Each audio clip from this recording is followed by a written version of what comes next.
అత్యుత్తమర్యాం కులే లక్ష్యంగా నారాయణ.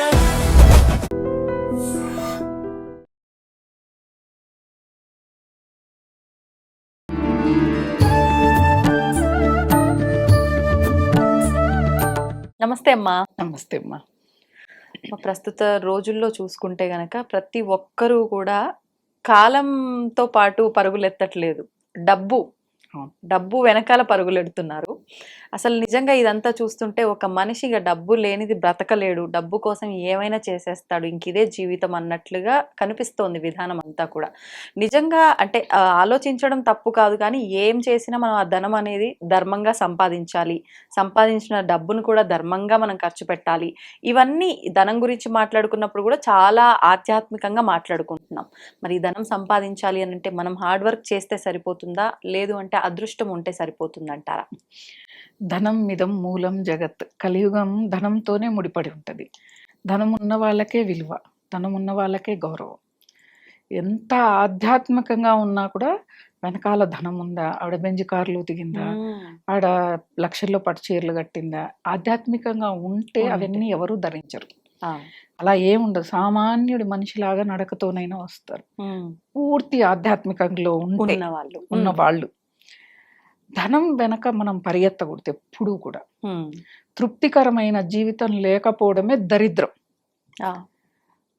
ధనం అనేది ఉండాలి ఎంతకి, మనం తినడానికి, పిల్లల ఖర్చులకి, మనకేదైనా అనారోగ్యం వస్తే ఓ సొంతిల్లు, ఇవి ఉండాలి, ఉండకూడదు అనేది కాదు. ఇప్పుడు ఎలా ధనం వెనక పరిగెడుతున్నారు అంటే, నాకు ఒక 100 కోట్లు సంపాదించేయాలి, నేను ఆ లగ్జరీ కార్లలో తిరగాలి, మా పిల్లలు ఇంటర్నేషనల్ స్కూల్స్లో చదవాలి, ఫారిన్కి వెళ్ళి మంచి యూనివర్సిటీల్లో చదవాలి. ఇలా విపరీతమైన కోరికలతో డబ్బు వెనక ఎలా పరిగెడుతున్నారు అంటే, ఈ మధ్య కాలంలో మనం సాఫ్ట్వేర్ ఇంజనీర్లను చూసాం. వాళ్ళకి వర్క్ స్ట్రెస్తో వాళ్ళు వర్క్ చేస్తే, హార్డ్ వర్క్ చేస్తే జాబ్ ఉంటుంది, లేకపోతే తీసేస్తారు. ఈఎంఐలు ఇల్లు కొని ఉంటాం, కార్లు కొని ఉంటాం, ఇవే ఎవరు కట్టాలి. ఆత్మహత్యలు చేసుకునే వాళ్ళు, మెంటల్గా ఇదైపోయిన వాళ్ళు. ఈ మధ్య కాలంలో ఒక అమ్మాయి నగ్నంగా వెళ్ళి నదిలో దూకైన అమ్మాయిని చూస్తాం. సాఫ్ట్వేర్. అవునా? అంటే ప్రాణాల మీదకి వచ్చేంతగా సంపాదించాల్సిన అవసరం లేదు. ఇప్పుడు ఓ బంగారం కొని పెట్టుకుందామంటే ఆ బంగారం కోసం చంపేసి వెళ్ళిపోతున్నారు, ఒక బంగారు నగ వేసుకొని బయటకు వెళ్ళడానికి భయపడుతున్నారు. అవునా? ఆస్తులు ఉన్నాయంటే ఎవరు కబ్జా చేస్తాడో తెలియదు, ఎవరు వాటిని వాళ్ళ పేర్లతో, మన ప్రమేయం లేకుండా వాళ్ళ పేరుతో రిజిస్టర్ అయిపోతాయి. ఇది జరుగుతుంది. అది కాకుండా పోనీ ఇండ్లు కొందామా, రెంట్లకి ఇద్దామంటే రెంట్కి వచ్చినోడు ఖాళీ చేయడం, లేకపోతే దాన్ని ధ్వంసం చేసి వెళ్ళిపోతాడు. ఎక్కడ మీకు సుఖం ఉంది దీనిలో? దీనికోసం మనం ప్రాకులాడుతూ ఉన్నాం. సరే, కొంతమంది బాగా సంపాదిస్తుంటారు కష్టపడిన, అంటే వాళ్ళు చేసే రూపాయి పనికి 100 రూపాయలు వాళ్ళకి వస్తుంది. ఇది పూర్వజన్మ పుణ్యం వల్ల వస్తుంది. పూర్వజన్మలో మనం అందుకే దాన ధర్మాలు చేయాలి, ఆకలితో ఉన్న వాడికి అన్నం పెట్టాలి, ఎవరికి ఏ ఇబ్బంది వచ్చినా మన చుట్టుపక్కల ఉన్న వాళ్ళకి కానీ, మన ఇంట్లో పనిచేసే వాళ్ళకి కానీ మనం ఆదుకోవాలి అని చెప్పేది. ఎందుకు అంటే మరుజన్మకి ఇవన్నీ కూడా కారణమవుతాయి. అదే చదువుకున్నాడు, అదే యూనివర్సిటీలో చదువుకున్నాడు, వీడికంటే తెలివి కల్లోడు, వాడికి 50,000 జీతం వస్తుంది, వీడికి 10 లక్షలు వస్తుంది. ఇక్కడ ఈ లాజిక్ ఉంటుంది. పూర్వజన్మ కర్మ సిద్ధాంతం మనం నమ్ముతున్నప్పుడు, కర్మ సిద్ధాంతాన్ని నమ్ముతున్నప్పుడు ఈ లాజిక్ ని మనం అర్థం చేసుకోవాలి. పూర్వజన్మలో మనం ఏదో చేయలేదు, ఏదో అడ్డుపడుతోంది, ఏదో అడ్డుపడుతుంది అన్నప్పుడు అడ్డును తొలగించుకునే మార్గం చేయాలి. కనీసం ఇప్పటికైనా వచ్చే 50,000లో ఒక 500 దాన ధర్మాలకి మనం చేయటం. మనం మహాభారతంలో మన సంపాదనని 4 భాగాలుగా విభజించి మనము దాన్ని అనుభవిస్తేనే ఆ సంపాదనకు ఒక అర్థము, అదొక ధర్మ మార్గం అని చెప్పింది. ఒక భాగం పాడైపోయిన ఆలయాలను పునరుద్ధరింప చేయటానికి, ఒక భాగం మాత్రం దాన ధర్మాలు చేయటానికి, ఒక భాగం మాత్రం మన సొంత ప్రయోజనాలకి, పిల్లలకి, వాళ్ళకి, ఒక భాగం ఊరిలో వాళ్ళ కోసం ఒక భాగం ఇవ్వాలి. ఈ 4 భాగాలుగా మనం మన సంపాదనని, ఇప్పుడు ఒక 100 రూపాయలు సంపాదిస్తే 25 రూపాయలు 4 భాగాలు చేసి దీన్ని ఈ విధంగా వాడుకోవాలి. మనం వాడుకుంటే ఆ ధనం ఖచ్చితంగా నిలబడుతుంది. అది లక్ష్మి అంటే అది. మనం- ఎంత వచ్చినా సరిపోవట్లేదు. ఇంకా అందులో సరిపోవట్లేదు. 4 భాగాలు చేసి పంచి పెట్టడం ఎక్కడ పెడతారు? వచ్చి ఇంటికి వచ్చిన వాళ్ళకి సమయానికి భోజనం కూడా వండి పెట్టలేని వాళ్ళు చాలా మందిని చూసాం.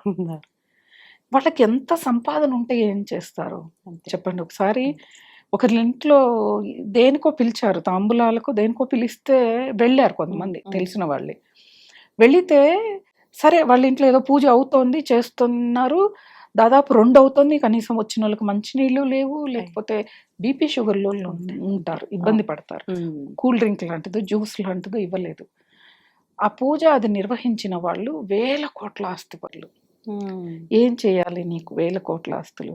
ఇంటికి వచ్చిన వాళ్ళకి మంచినీళ్ళు ఇవ్వలేకపోతే అంతే. ఏదన్నా స్నాక్స్ ఏవైనా ప్రొవైడ్ చేయొచ్చు. అవునవును. పోనీ వాళ్ళకి కుదరదంటే ముందే ఒక మనిషిని పురమాయించాలి అలాంటి విషయాలకి. చేయాలి కదా. నీకు 100 కోట్లు ఉన్నప్పుడు నీ దగ్గర కింద మనుషులు కూడా ఉంటారు. ఉంటారు. ఆ ఒక్క రోజుకి దీన్ని వాడుకోవాలి కదా. ఇక్కడ ఏమవుతుందంటే ఇలాంటివి చేసినప్పుడు మన మరో జన్మకి కటిక దరిద్రం అనుభవించాల్సి ఉంటుంది. ఉండి కూడా పెట్టకపోతే పెట్టని స్థితి. మనకి కనకధార స్తోత్రం ఎలా వచ్చింది? ఆవిడ కడుపు పేదది, తినడానికి లేదు, ఎండిపోయిన ఉసిరికాయని భిక్షగా వేసింది. అక్కడ ఆమెకున్న దానగుణము తెలిసి ఆదిశంకరాచార్యులు వారు మహాలక్ష్మిని ప్రార్థించింది. అవునా? ప్రతిదీ ధనంతో ముడిపట్టడం, డబ్బు లేని వాళ్ళని ఆదరించకపోవటం. ఒకసారి ఒక స్నేహితురాలు తెలిసిన వాళ్ళు ఇద్దరు బాధపడ్డారు. బాగా ఉన్న వాళ్ళ ఇంటికి వెళ్తే వాళ్ళు అసలు పలకరించలేదు, రమ్మన్నాను, కూర్చోబెట్టి వెళ్ళిపోయారు, మేము గంట సేపు వెయిట్ చేశాము అని.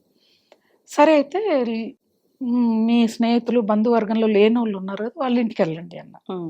వాళ్ళ ఇంటికి వెళితే వాళ్ళు బ్రహ్మరథం పట్టారు. వాళ్ళకి రండి కూర్చోండి అని వాళ్ళతో కూర్చొని మాట్లాడి వాళ్ళకి భోజనం పెట్టి నీళ్ళు ఇచ్చి, ఇక్కడ ఎవరికి విలువ ఉంది, ఎవరు మనల్ని మనిషిగా చూస్తున్నారు? డబ్బున్నోళ్ళకి అవసరం ఉండదు, అలా ఆ అవసరం ఉండదు. వాళ్ళ అవసరానికి వాడుకొని వదిలేస్తారు తప్పితే. లేని వాడింటికి, విదురుడి ఇంటికి శ్రీకృష్ణుడు ఎందుకు వెళ్ళాడు?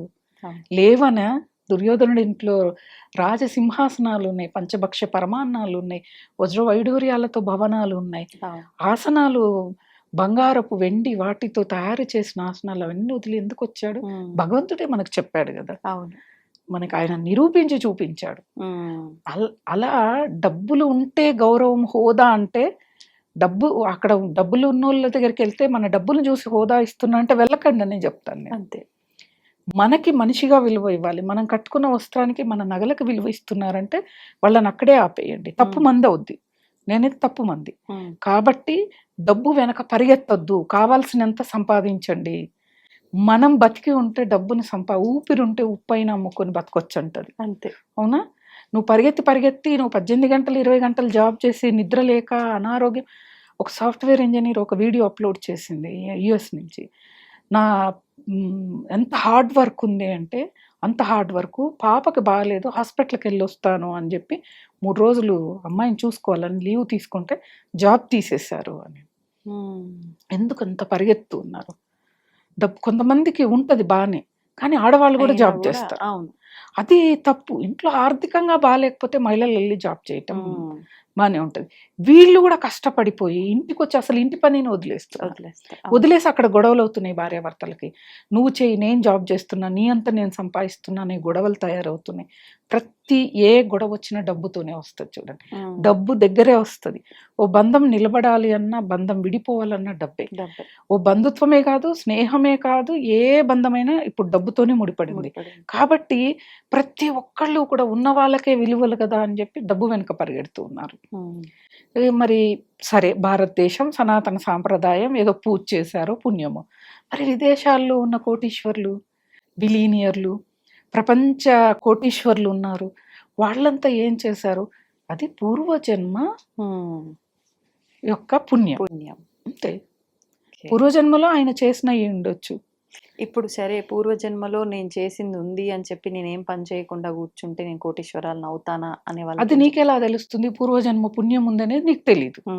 పూర్వజన్మ పుణ్యం ఉందంటే నువ్వు పుట్టడమే ఉన్నవాళ్ళ ఇళ్ళలో పుడతావు. నువ్వు బాగా సంపన్న కుటుంబంలోనే పుడతావు కదా ఆ పుణ్యం వల్ల. మళ్ళా ఆ జన్మలో కూడా నువ్వు దాన ధర్మాలు చేస్తూ 10 మందిని ఆదుకుంటూ డబ్బుకి విలువనివ్వాలి కొంతవరకు. మనిషి ముఖ్యం కదా. పక్కన మనిషి ముఖ్యం. ఆ మనిషికి ఎప్పుడైతే విలువ ఇస్తామో డబ్బు మన వెనక పరిగెడుతుంది. దాని వెనక మనం పరిగెత్తకూడదు. అన్నిటికీ విలువలనిస్తే డబ్బు మన వెనకే వస్తుంది. ఓకే. మనం ఏం చేస్తున్నామంటే డబ్బు డబ్బు డబ్బు డబ్బు డబ్బు, నిద్రపోతే డబ్బు, లేస్తే డబ్బు, నడిస్తే డబ్బులు, కూర్చుంటే డబ్బులు, ఓ పూజ చేస్తే డబ్బు, హోమం చేస్తే డబ్బు, విద్య నేర్పిస్తే డబ్బు, ప్రతిదీ డబ్బుతో కూడుకొని ఏ క్షణం మనం చనిపోతామో తెలియదు. జీవితం మొత్తం డబ్బు కోసమే పరిగెత్తాం. భగవంతుణ్ణి అనుకోకపోతే పుణ్యం ఎక్కడ సంపాదించుకున్నాం మనం? తృప్తి ఉండాలి మనిషికి, తృప్తి ఉండాలి. ఒకళ్ళకి జరుగుతుంది, ఒకళ్ళు ఎందుకు ఇప్పుడు ఒక ముగ్గురు నలుగురు అక్కజెల్లెళ్ళు ఉన్నారంటే వాళ్ళల్లో ఒక్కళ్ళే బాగుంటారు. అవును. మిగతా ముగ్గురు ఒక ఇద్దరు బాగానే ఉంటారు, ఒకళ్ళైతే మరి దరిద్రం అనుభవిస్తారు. మరి ఇది ఎలా జరిగింది? ఒక తల్లి కడుపునే పుట్టారు కదా అంటే ఎవరు పాపం వాళ్ళది, ఎవరు పుణ్యం వాళ్ళది. ఇది లాజిక్. అన్నదమ్ములైనా అంతే, అక్కచెల్లెళ్ళైనా అంతే, ఎవరైనా అంతే. కానీ మనకు ఉంది కదా అని పొగరు, అహంకారం ఇవన్నీ చూపిస్తే అధః పాతాళానికి తొక్కివేయబడతాము. భగవంతుడు చేయడు, కాలం చేస్తుంది. ఓకే. ఉంది అని ఎగిరి పడకూడదు, లేదు అని ఏడవకూడదు. అది డబ్బును సంపాదించే మార్గాన్ని మనం ఎన్నుకోవాలి. ఇప్పుడు ఈ జన్మలో కోటీశ్వరులము దాన ధర్మాలు చేయలేదు, ఏమీ చేయలేదు. మళ్ళా జన్మలో గ్రహ రూపంలో మనకు, అందుకే కదా జ్యోతిష్యులు ఈ గ్రహ సంచారం బాగాలేదు, మీకు ధనపరంగా బాగాలేదు అంటారు. పూర్వ జన్మకి ఈ జన్మకి లింకుతోని ఈ గ్రహ సంచారం కూడా ఉంటది. గ్రహాలు కూడా చూస్తాయి ఏం చేశారు, ఏం చేయలేదు, వీళ్ళు పుణ్యం చేశారా, పాపం చేశారా, దానం చేశారా, ఇంటికి వచ్చిన మనిషిని అతిథిని సత్కరించారా లేదా, తల్లిదండ్రుల్ని గౌరవించారా లేదా, పురుషులైతే మహిళని గౌరవించారా లేదా. ఇక్కడ డబ్బులు, ఆస్తులు ఇవన్నీ కూడా ఒక్కదాంతోనే రావు, ఇవన్నీ కూడా ఉంటాయి. ఓ మహిళను గౌరవించడం, భగవంతుడి పట్ల భక్తిని, ఓ మంచి నోటి సహాయం అయినా చేయాలి మనం. కనీసం నోటి సహాయం కూడా చేయరు చాలా మంది, ఉండరు అస్సలు. చూస్తూ ఉంటాం, మన చుట్టే ఉంటారు అందరూ. అరే ఇంత ఘోరంగా ఎలా ఉంటారు, ఎంత అసలు ఎప్పుడైనా కాదు అన్న మళ్ళీ నిమిషంలో సరేలే అనిపిస్తుంది. కానీ కొంతమంది చాలా కఠినంగా ఉంటారు. మరు జన్మలో వాళ్ళు మాత్రం చాలా ఇబ్బందులు పడతారు. అంటే ఇప్పుడు అందరూ కూడా మళ్ళా జన్మకు చూద్దాం అనే వాళ్ళు ఉన్నారు.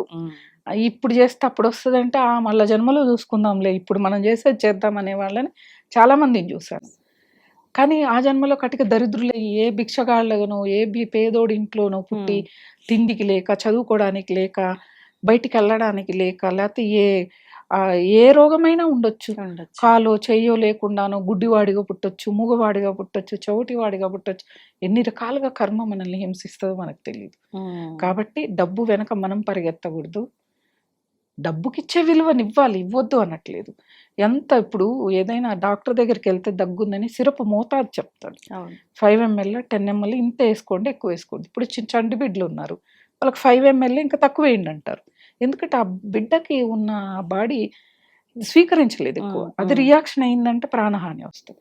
డబ్బు కూడా అంతే, డబ్బు కూడా అంతే. మనకి ఎంత కావాలంత. అందులో ఈ కాలంలో అసలు మనం ఏమీ చేయడానికి లేదు. కరోనా వచ్చిన తర్వాత, ఆ వ్యాక్సిన్స్ చేయించుకున్న తర్వాత ఎప్పుడు హార్ట్ అటాక్ వస్తుందో తెలియదు, ఎప్పుడు ఏ ఆర్గాన్ ఏమైద్దో తెలియదు. మరి ఎందుకు ఇంత ప్రాకులాట, ఇంత ధన సంపాదన, ప్రతి ఒక్కళ్ళు. అసలు ఆశ్చర్యకరమైన విషయం ఏంటిది అంటే, ఇంకా నేను సొసైటీలోకి వచ్చి మాట్లాడితే చాలా ఉంటాయి మాట్లాడడానికి. ఇళ్లలో పనిచేస్తారు, నేను వాళ్ళని తక్కువగా చూడను. ఇంట్లో మనుషులు వాళ్ళ పిల్లల్ని గవర్నమెంట్ స్కూల్ కాకుండా 1,50,000 2 లక్షల సంవత్సరానికి ఉండే స్కూళ్ళల్లో వదిలి ఆ డబ్బు కోసము 10 ఇళ్లలో మేము పనిచేస్తాం. సరే చదివిచ్చావు, నీ పిల్లలు ఒక స్థాయికి వెళ్ళారు, నీ ఆరోగ్యం ఏమైంది? నీ పిల్లలు చూసే స్థితిలో లేరు. నీకు వచ్చిన కోడలు చూడదు, నీకు వచ్చిన అల్లుడు చూడదు. నీ శరీరం, నీ ప్రాణశక్తి మొత్తం పోగొట్టుకున్నావు. నేనేది ప్రభుత్వాలు కూడా ఏ పొదుపులు ఇచ్చినా, ఏ సంక్షేమ పథకాలు ఇచ్చినా, ప్రభుత్వ పాఠశాల కళాశాలల్లో చదివిన వాళ్ళకి అని ఇస్తే అప్పుడు బాగుపడుతుంది సమాజం. అంతే, నిజం చెప్తున్నా. ఎందుకంటే మేము బాగా చూస్తున్నాం, 4-5 కోట్లు ఉన్న వాళ్ళకి విద్యానిధి పడుతుంది. వాళ్ళకేం అవసరం? వాళ్ళు 2 లక్షలు పెట్టి స్కూళ్ళల్లో చదివిస్తున్నారు పిల్లలు.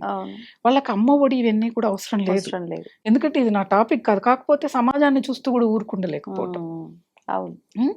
వాళ్ళకి కాదు ఇవ్వాల్సింది, గవర్నమెంట్ స్కూళ్ళల్లో చదివే పిల్లలకే ఇవ్వాలి. సంక్షేమం అక్కడ ఉంటుంది, అక్కడి నుంచి మొదలవ్వాలి.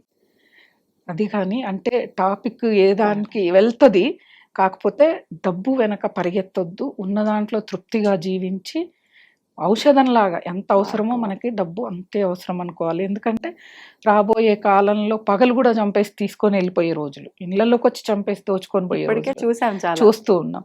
కాబట్టి దానికోసం అంత తపత్రయపడి మన ప్రాణాలనే పోగొట్టుకుని, ఇప్పుడు పూరి గుడిసెలోకి వెళ్ళి ఎవడు చంపడు, ఎందుకు వాడి దగ్గర ఏం ఉండదు కాబట్టి. ఉన్నా తెలుసు లేదన్న ఆలోచనలోనే ఉంటారు. పూర్వకాలం అలానే జీవించేవాళ్ళు, అవును. ఉన్నది ఆర్భాటంగా చూపించుకునేవాళ్ళు కాదు, కార్లు కొనేవాళ్ళు కాదు, ఎంత కోటీశ్వర్లైనా బస్సులో ఎక్కి వెళ్ళేవాళ్ళు. వాళ్ళు అప్పుడు సురక్షితంగా ఉండేవాళ్ళు. ఒకటి ఉమ్మడి కుటుంబాలు, ఒకడు వస్తే 10 మంది ఉంటారు, చంపేస్తారు, వాడిని కొట్టి అంతే. బయట పంపేస్తారు. ఇప్పుడు ఇంట్లో ఉండేది 2 ఉంటారు. అది అంటే అన్నీ అలానే ఉంటాయి అన్నమాట. కాబట్టి పూర్వజన్మ కర్మ సిద్ధాంతాన్ని బట్టి మనం ఐశ్వర్యవంతులమా దరిద్రులమా, ప్లస్ ఈ జన్మలో మన ప్రవర్తన, ఇవన్నీ కూడా యాడ్ అవుతాయి. ఓకే, అన్నీ చూసుకోవాలి. అన్ని చూసుకోవాలి. అంతేగాని ఊరికే బాధపడి అస్సలు మనం feel అక్కడే ఆగిపోకూడదు. ఆగిపోకూడదు. ధన్యవాదాలమ్మా.